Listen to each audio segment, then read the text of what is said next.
Hi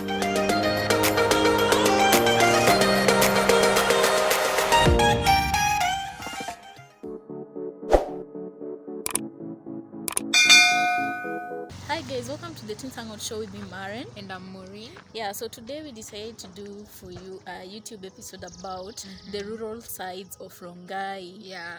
Normally when people talk about Rongai, you talk about the thrilling matatu culture, which is very vibrant. And by the way, Rongai is a fast growing town. It is. And people also normally know Rongai for its nightlife. But today what we're going to be talking about mostly is the developing parts of Rongai. The area we are focusing on today is called Kandisi. Yeah. And what we're going to be focusing on today is the mode of life of people in this area. People still do farming here. Wow, yeah. Right. People don't buy their own food. People go to the shambas and they dig, they plant their own food. Yeah, they harvest their own food. But for the few who don't have gardens and all, we have to go to Rongai town to get our food. So in these parts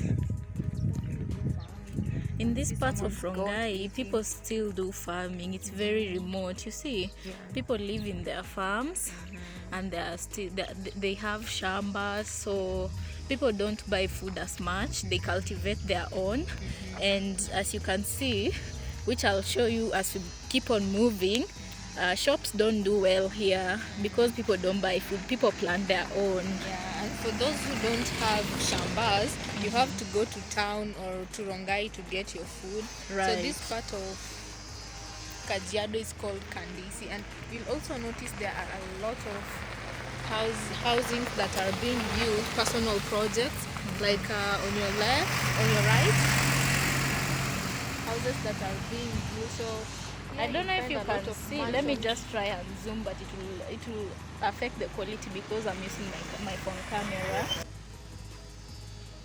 Some rude Kenyans.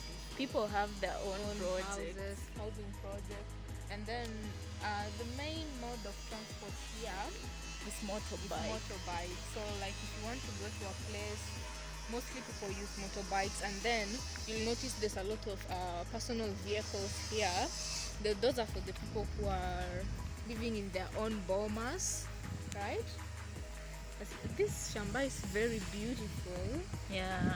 They've planted maize, and there's also, what is it? Kales. There's kales, there is kunde. I don't know how kunde is called in English. Yeah, so there's also kunde. So these are the remote sides of Kajiado. Yeah. As you can see, people travel with motorbikes. Yeah, and then there's also a lot of trees, beautiful trees. So you'll notice the beautiful air, other than the ambience. Yeah, the ambience is beautiful and peaceful, you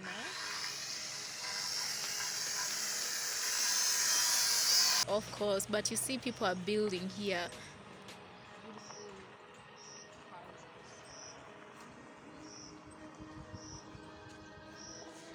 Beautiful homes. So mode of transport, motorbike. Yeah, they still have maram roads, and hopefully it will get tarmacked. But uzuri ni it has been made, and it's good for vehicular usage. Yeah, so it's not bad. Look at this place. Look at this beautiful thing. It reminds me of travels to Nakuru, road trips. It's full of nature, Right. Like you connect with nature. It's so beautiful. It's so beautiful. It's still bushy. Some parts are still bushy, very bushy. And then around these places, I think houses are fairly cheap. Right. Yeah. Right? Yeah. But the problem with it is that it is too far from the road. Yeah. It's very far from the road. So like these places you can't come past 7, Right. unless you have your own personal vehicle or you're a trusted motorbike motorcyclist. Right?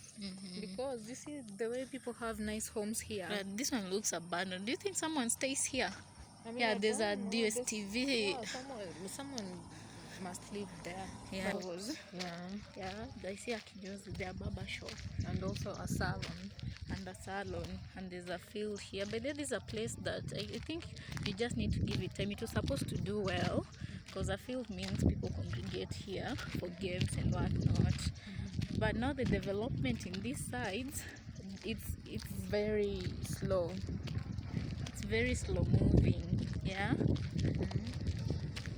But it's so beautiful. The scenery here is so beautiful. From this place, when you stand on this, from here you can see the Ngong Hills. Yeah. From here you can see the Ngong Hills.